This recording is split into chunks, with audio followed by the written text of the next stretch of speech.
You're coming with me." Millionaire CEO found a freezing nurse at the bus stop, then took her home, and never let her leave. The snow was falling harder than it had all winter, blanketing the streets of New York in thick, silent white. Midnight had long passed, and the city, usually never asleep, seemed to have finally dozed off under the weight of the storm. Streetlights cast a dim orange glow through the haze, and the wind howled between empty buildings. A sleek black Bentley moved slowly through the deserted street, its tires crunching softly against the snow. Inside, Alexander Reed sat with one hand resting on the leather steering wheel, the other adjusting the heat controls. The world outside was a blur of white, and he had no reason to be driving at this hour, except that he often couldn't sleep. As he turned onto Lexington Avenue, he spotted someone at the bus stop. He squinted, slowing the car until it came to a sharp halt. There, huddled on the cold metal bench, was a young woman in a nurse's uniform. Her blonde hair was damp with snow, her shoulders trembling under a too-thin coat. She sat stiffly, hands stuffed into her pockets, eyes unfocused. Her phone lay uselessly in her lap, screen black, battery dead. Alexander's brow furrowed. Without thinking, he threw the car into park and stepped out. The cold hit him instantly, biting through his coat, but he barely noticed. He approached her with quiet steps, the snow muffling the sound of his shoes. She did not look up until he spoke. "You're coming with me." Her head snapped toward him, eyes wide with alarm. "Excuse me? I don't even know you." He looked directly at her, his voice calm but firm. "I'm not leaving you here to freeze. That's not happening." She stood up quickly, instinctively putting a few feet between them. "I'm fine," she said, even though her voice shook and her teeth chattered. "I'm waiting for the next bus." "There is no next bus," he replied, glancing down the empty street. "Not tonight. Everything's shut down. No taxis, no trains, and you're wearing scrubs in a snowstorm." "I can figure it out," she insisted, wrapping her arms tightly around herself. He did not move closer, but there was something in his gaze that didn't let her look away. Not pity, not attraction. Something else, like unspoken recognition. He took off his long black coat and held it out toward her. "Put this on." She hesitated, then slowly reached out and slipped it over her shoulders. It was warm, smelled faintly of cedar and something expensive, and instantly dulled the sting of the cold. "I can take you home," he said simply. "Where do you live?" "Harlem," she replied cautiously. "Too far to walk. And there's no way a cab's getting through this. My car is heated, and I am not a psychopath. You can sit in the back and I will take you wherever you need to go. Or you can stay out here and get hypothermia. Your choice." She studied him for a long second. He looked familiar, though she could not quite place why. His face had the kind of sharp classic structure you might see in magazines. Cold gray eyes, perfectly tailored suit beneath a dark cashmere scarf, hair just beginning to glint with snow. He looked like someone who had never stood at a freezing bus stop in his life. Against her better judgment, her body gave her the answer first. Her legs moved before her voice did. "Fine," she murmured, and he opened the passenger door. She slipped inside, unsure if this was a mistake, unsure of anything except the warmth that instantly wrapped around her. The door shut with a soft thud, muffling the wind. She watched as he walked around the car and got in beside her, then glanced once at her before pulling away from the curb. Neither of them spoke as the car moved down the snowy street, two strangers in a silent vehicle, bound by nothing but an unlikely moment, and the mercy of a man who never stopped for anyone. Until tonight. The hume of the heater filled the silence between them as the Bentley glided through the snow-dusted streets. The windows slowly cleared from fog, revealing the glittering city blanketed in white. Inside the car, the warmth was almost shocking after the bitter cold outside. Lily sat rigid in the passenger seat, her hands still wrapped tightly around the coat he had given her. She pulled it closer, inhaling the unfamiliar but comforting scent embedded in the fabric. It smelled of money, yes, but also of something calm, composed, safe. She glanced sideways at the man driving. He had not said another word since she got in. He seemed entirely focused on the road, his profile sharp in the glow of the dashboard lights. Everything about him was meticulous, his posture, his watch, even the way he held the steering wheel. "Thank you," she said quietly, more out of habit than expectation. He did not look at her. "You do not have to thank me. You were freezing." She hesitated. Still, most people wouldn't have stopped. A faint smile pulled at the corner of his lips. "I am not most people." The response could have sounded arrogant, but it didn't. It was just a fact. They fell silent again, and Lily leaned back against the seat. The exhaustion hit her hard, now that she was finally warm. 14 hours straight on the hospital floor, short-staffed, no lunch break, and a patient coding during her last hour. She had not meant to miss the last bus, but things like that kept happening. Her life was a balancing act on the edge of collapse. Rent overdue, her second job cutting shifts, and her student loan collector calling like clockwork. He turned the car into an underground garage. Lily's eyes widened as they descended into a private entrance lined with polished concrete and soft lighting. This was not just any apartment building. "You live here?" she asked, eyebrows raised. "For now," he replied, putting the car in park. "Come on, you are staying here tonight." She blinked. "Wait, what?" "It is not a question," he said, already stepping out of the car. "You need a place to sleep. I have more than enough space." Her instincts flared. "I can't just stay at some stranger's place." He paused beside the open passenger door, meeting her eyes without force or plea. "No strings. I will take the guest room. Lock the door if you want. But you are not wandering out into that storm." She bit her lip, half of her brain telling her this was insane, the other half weighed down by fatigue in the memory of that frozen bench. After a moment, she got out of the car. Inside, the apartment was even more stunning than she expected. Floor-to-ceiling windows, warm lighting, a roaring fireplace, and silence so complete it felt sacred. The space was elegant but not cold, tasteful, masculine, not showy. "You can take the room on the left," he said, gesturing toward a hallway. "There are clean clothes in the dresser. They will be big on you, but warm." She turned to him slowly. "Why are you doing this?" He shrugged slightly. "Because I can, and because I have a conscience." That answer lingered with her as she walked to the guest room. The bed was made perfectly. The sheets smelled like lavender and something expensive. Everything was pristine, but it did not feel empty. It felt lived in, yet untouched, like someone who had everything and still felt nothing. 15 minutes later, wearing an oversized gray sweater and sweatpants that almost swallowed her, Lily stepped quietly back into the kitchen. She had meant to ask for water, but froze in the doorway. Alexander was standing at the stove, cooking, not a private chef, not takeout, just him in a white t-shirt and dark slacks, stirring something in a small pot. He glanced over and noticed her watching. "I figured you might be hungry." She blinked. "What are you making?" "Ramen," he said simply. "Nothing fancy, just warm." She stepped closer, surprised at how normal he looked now. Just a man, not a billionaire. Just someone who, for whatever reason, had seen her and fed her. As she sat at the counter, he set a bowl in front of her and handed her a pair of chopsticks. She stared at him, more confused than ever. "You're not what I expected." He looked at her, eyes unreadable. "Neither are you." The morning light spilled through the tall windows, casting soft gold across the guest room. Lily awoke to the scent of coffee drifting through the apartment and the strange comfort of sheets far softer than any she had ever owned. For a moment, she forgot where she was. Then it all returned, the snow, the Bentley, the stranger who had made her ramen at 2 a.m. She found a note on the kitchen counter, written in precise, slanted handwriting. "There's cab money on the table. You can leave whenever you're ready, but if you want to talk again, call me." Beneath it, a crisp $100 bill and a business card. Alexander Reed, Reed Global Investments. She stared at the name for a long minute. It rang a faint bell. Magazine articles, finance blogs, some Forbes list she had skimmed at a grocery checkout. So that's who he was. She took the money but left the card. 3 days passed. She did not call. But on the 4th evening, while working a volunteer shift at a community health fair organized by the hospital, she saw him again.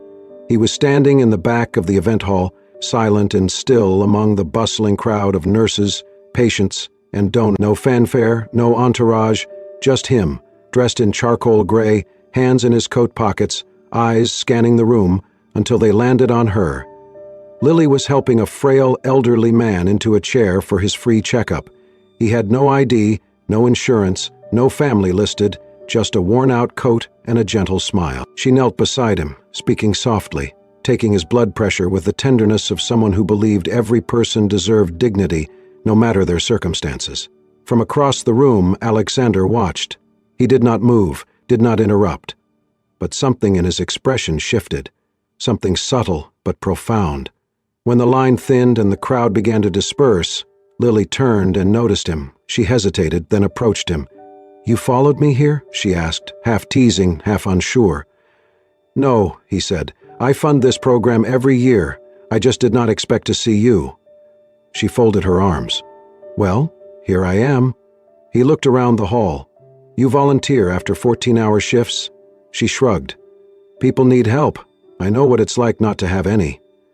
He nodded, quiet for a moment, then said, "My mother was a nurse. She used to bring me to places like this when I was a kid. I hated it back then, but now, I think I understand." Lily tilted her head. "You never mentioned that." "There's a lot I do not mention," he replied, the edge of a smile touching his lips. They stood in silence for a beat. Then he said, "Come with me, just for coffee, no pressure." She hesitated again, but this time she nodded. Coffee turned into a walk. The walk turned into sitting on a bench at the edge of Central Park, where the snow had melted just enough to expose the earth beneath. They did not talk about money or careers or anything impressive. They talked about insomnia, about bad cafeteria coffee, about books they had started and never finished. It became a pattern. Over the next few weeks, they kept running into each other, or maybe not accidentally, she started to wonder. But she never asked. Sometimes they would meet at the hospital cafeteria late at night. Sometimes he would send a driver to take her to a quiet spot where he was already waiting with hot chocolate or a bag of her favorite chips, he had asked once, casually and remembered. They never labeled what they were doing, they never held hands, but it felt like something more real than anything she had known before. They were not dating. They were two people figuring out how to be alive again. One night, as they sat side by side on the steps of the Metropolitan Museum, sharing a silence filled with unspoken thoughts, she looked over at him and said, "You're different from what people say about you." He turned to her, his voice low. "So are you," she smiled. "What do they say about me?" "That you are too kind for your own good." She shrugged. "It is not kindness, it is just humanity."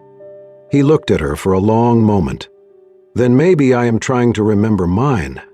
She did not respond. She just leaned back and looked up at the stars peeking through the New York haze. And for the first time in a long while, the night felt gentle. Alexander Reed had always been a man who preferred silence. It was where he felt most in control, most himself. Success had come early, too early perhaps. By the age of 30, he had already built and sold his first tech firm, then turned to finance, where his ruthless precision earned him the kind of reputation that made people either envy him or avoid him entirely. But money had never filled the silence in his life. It only padded the walls. He was 12 when his mother died. Cancer swift and merciless.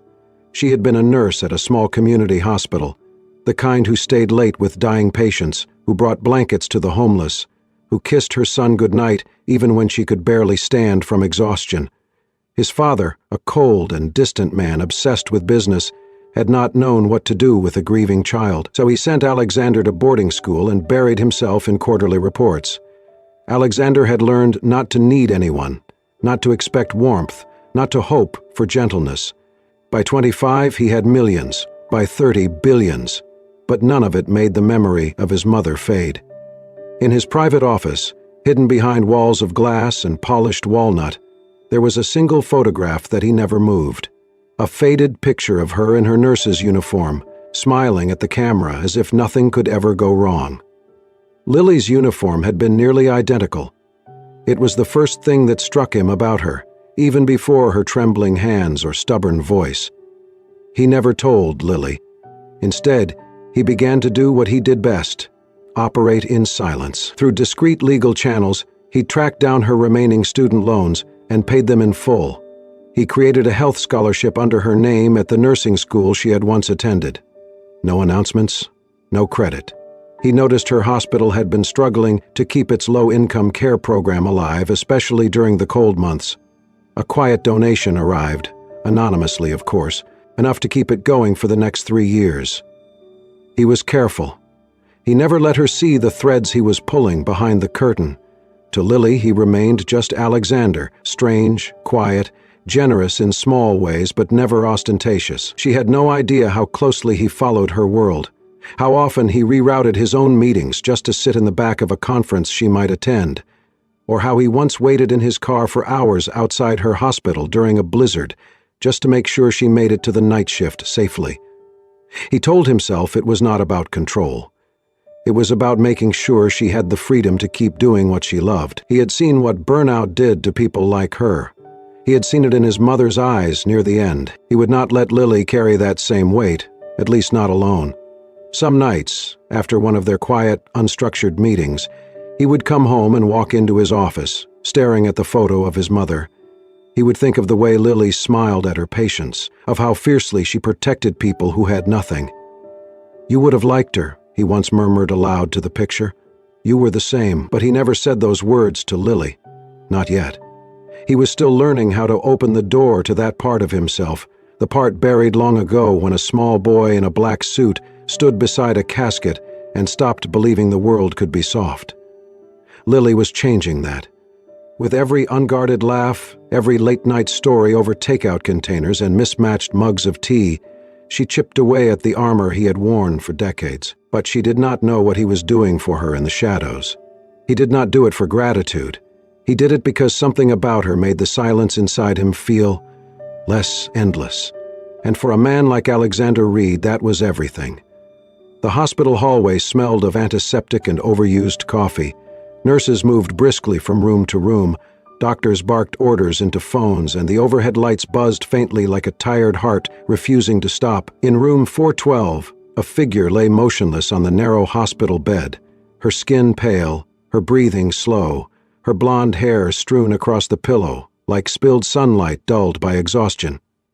Lily had collapsed mid-shift, right in the hallway between 2 patient rooms. She had not eaten in 12 hours, had worked a double shift, and was halfway through another when her knees buckled and her vision turned black. By the time someone caught her, she was already unconscious. There was no next of kin listed in her file, but someone still showed up. Alexander's black car pulled into the hospital lot within 30 minutes of the call. No hesitation, no delay. When he entered the building, the staff looked up, not because they recognized him, but because of the force of presence that came with him. A man who rarely stepped into places like this, unless lives or companies were at stake. He reached her room, opened the door, and stopped. She looked small, too small. Her IV line hung silently beside the bed, fluids dripping into her arm like whispered apologies for what her body had endured. Her chest rose and fell with labored rhythm. He walked in slowly, his steps heavy, and sat beside her. For a long moment, he did nothing, just watched her. Then he reached out and gently took her hand. It was cold. He pressed it between both of his, the way he remembered his mother doing when he had fevers as a child. He closed his eyes. When Lily stirred 2 hours later, it was to the feeling of warmth wrapped around her hand. Her eyelids fluttered open, and the first thing she saw was him, Alexander, sitting there, sleeves rolled up, tie loosened, hair a little messy like he had run his hand through it one too many times. "What?" she whispered. "You passed out," he said, his voice tight. "You're severely dehydrated and underfed." She blinked slowly. "Oh, that is all you have to say?" His voice cracked, and when she turned to look at him fully, his eyes were storm-dark. She tried to sit up, wincing. "It's not a big deal. I just pushed myself a little too hard." "A little," he snapped, standing abruptly. "You work 2 jobs. You skip meals. You barely sleep. You think that is nothing?" She winced again, not from pain, but from the sharpness in his tone. "Alexander." "No," he said, pacing now, his hands clenched at his sides. "You should have told me. I would have helped. I didn't want help," she said sharply, and the air between them stilled. He turned to her slowly.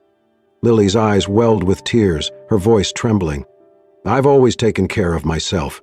Since I was 16. No one ever shows up, no one stays, and I didn't want to owe you anything. I didn't want you to look at me like I was broken." He moved toward her slowly. She wiped her face, ashamed. "I'm sorry. I didn't mean to fall apart like this." "You're not falling apart," he said gently. "You've been holding the world together with your bare hands." She met his gaze, raw and exposed.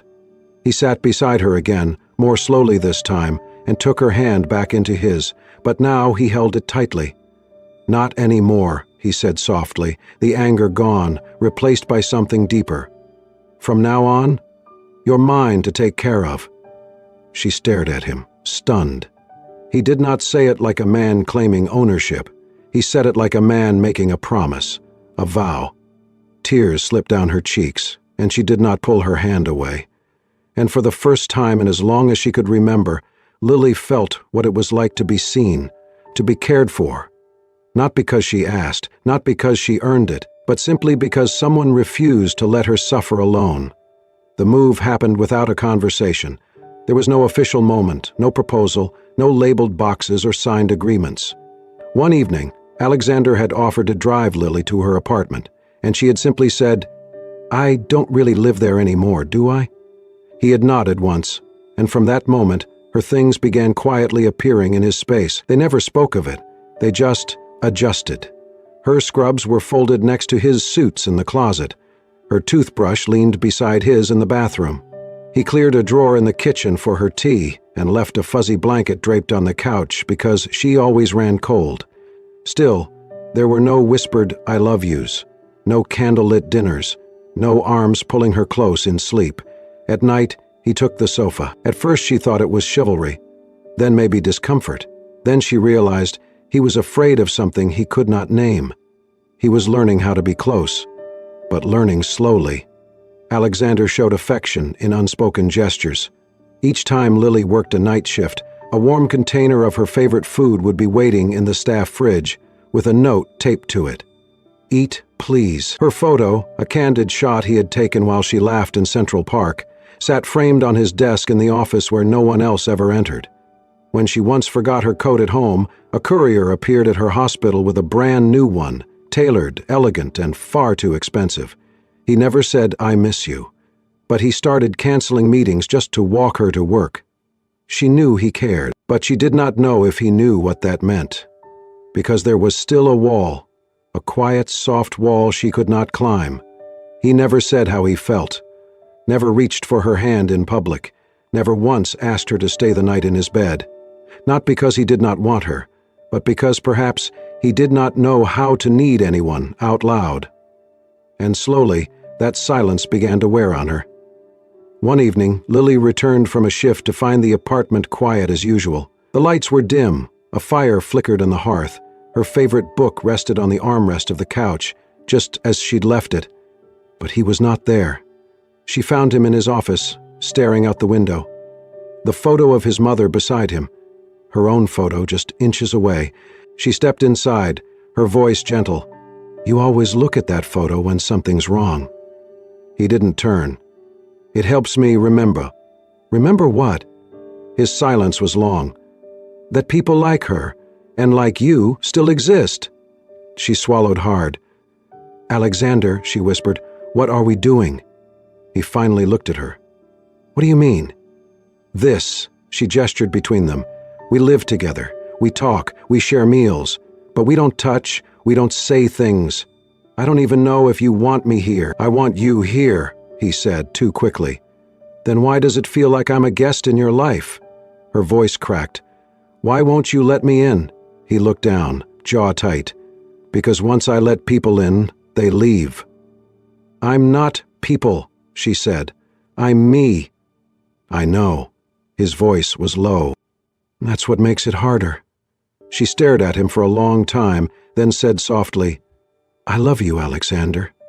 I think I have for a while." He looked at her, eyes wide, but he said nothing. The silence stretched too long, and that was when she knew. She nodded slowly, with a sad smile. "That's okay," she whispered. You don't have to say it, but I can't keep waiting for a man who can't decide if he's allowed to feel." She turned and walked out of the office. That night she packed her things. He did not stop her. He stood in the hallway, one hand on the doorframe, his lips parted, his whole body taut as if fighting something ancient and hard. But he said nothing. When the door clicked shut behind her, the silence in the apartment changed. It was no longer soft, it was shattering. The silence she left behind was deafening. For days Alexander moved through his penthouse as if sleepwalking. The fire in the hearth burned low. Her blanket remained on the couch, untouched. Her teacup still sat in the sink. Her scent lingered on his coat, and he found himself standing in doorways, looking for her without meaning to. Meetings passed without his focus. Investors called and were ignored. A multi-million-dollar merger was postponed, something he had never done in 15 years of business. His assistant knocked gently on his office door one afternoon. "Mr. Reed, the Tokyo board is waiting for your confirmation." He stared at the photo on his desk, the one of Lily, the one he could not bring himself to move. "Cancel it," he said. The assistant blinked. "Sir?" "I said cancel it." Then he stood, grabbed his coat, and left the building without another word. He needed to find her. It was late when he arrived at the hospital. Snow had begun to fall again, light but steady. The city buzzed around him as he walked through the sliding doors, the air inside sterile and bright, so unlike the warmth she used to bring to it. At the front desk, he asked for her. The nurse glanced at the screen, then frowned. "Lily Bennett, she transferred 2 weeks ago." His heart dropped. "Transferred?" "Yes," the nurse said, politely distracted. "She's no longer with this facility. She didn't leave a forwarding address." He stood there for a long moment, stunned. The lobby was full of patients, doctors rushing by, the beeping of machines, but he heard none of it. "She didn't even say goodbye," he murmured. The nurse looked up, sympathetic. "Are you family?" He paused. "No," he said quietly. "I guess not." He stepped outside, the cold air biting at his skin. Snowflakes fell onto his coat and melted without trace. He walked out into the hospital courtyard and stopped at the center, surrounded by silent benches and bare trees. His chest tightened. He turned his face to the sky, eyes filling before he could stop them. "She was the only thing," he whispered, voice cracking, "that made me human." And the snow kept falling. Winter returned to New York with a hush of falling snow and a softness that made the city feel gentler. It had been a year since Lily left, a year since she walked away from the man who had not yet learned how to love out loud. Now she was different, stronger, more certain. As head nurse at a small hospital in upstate New York, she was respected and relied upon. Yet, on quiet nights, with tea in her hands, she still thought of him, still wondered if he had searched for her, still felt the echo of the words he never said. Then came the call. Her aunt had suffered a mild stroke, and Lily returned to the city to care for her. She moved into a small rental near the Upper East Side, telling herself it was temporary. One snowy morning, she wandered familiar streets and instinctively stepped into a small flower shop she once loved, the same one where, long ago, she'd seen Alexander choosing flowers for a child. The bell chimed. There he was. His back to her, tall and still, lifting a stem of white tulips from a display. She froze. He turned. Their eyes met, and for a moment the world held its breath. Alexander looked older, wiser, softer, but still entirely him. He placed the flowers down gently and stepped toward her. Close, but not too close. "You're coming with me," he said, his voice low. The words echoed from a year ago, but now they carried something raw, something real. He paused, eyes steady. "If you still want to." I never stopped waiting. Tears welled in her eyes before she could stop them. She nodded, unable to speak. He took her hand with care and quiet awe, as if afraid it might vanish. But when their fingers locked, it was with the certainty of someone who had learned what it meant to lose, and who would never risk it again. He brought her home, not to a penthouse, but to a warm apartment on the edge of Central Park, a space filled with plants, soft light, and little details that whispered her name, her blanket, her photo. Her presence, always kept close. "You kept everything," she whispered. "I kept you." he said. 6 months later. They married on a soft summer morning in the garden of Alexander's restored family home. Laughter lined the aisle. Laughter filled the air. Guests were few but dear. Colleagues, old patients, friends who had seen their story unfold. Among them sat the elderly man Lily once cared for during a hospital fundraiser, the very moment Alexander had truly seen her. He rose to speak during the ceremony. "She's always been an angel," he said through tears. "Now she's found her guardian." Alexander spoke his vows without notes. "I didn't know how to love before you," he said, "but I promise, every day I'll learn. With you." Lily touched his cheek, her voice soft. "We'll learn together." That night, long after the last guest had gone and candles flickered low, they sat wrapped in a blanket on the porch of their new home, the hush of a summer storm in the distance. Lily leaned into him, smiling. "I never thought a freezing night at a bus stop would bring me home." Alexander kissed her hair, his voice a whisper against the wind. "That night," he said, "I didn't save you." He turned her face gently toward his. "You saved me." And that was the story of a freezing night, a silent man, and the woman who taught him how to love. Sometimes, the people who save us don't arrive with grand gestures. They come wrapped in quiet kindness, late-night ramen, and a hand held in silence. If this story touched your heart, if it reminded you that love can begin in the unlikeliest of moments, please don't forget to like, share, and most importantly, subscribe to Soul Stirring Stories for more real-life inspired tales that heal, uplift, and stay with you long after the screen fades. Until next time, stay warm, stay kind, and remember, sometimes the smallest encounter can change everything.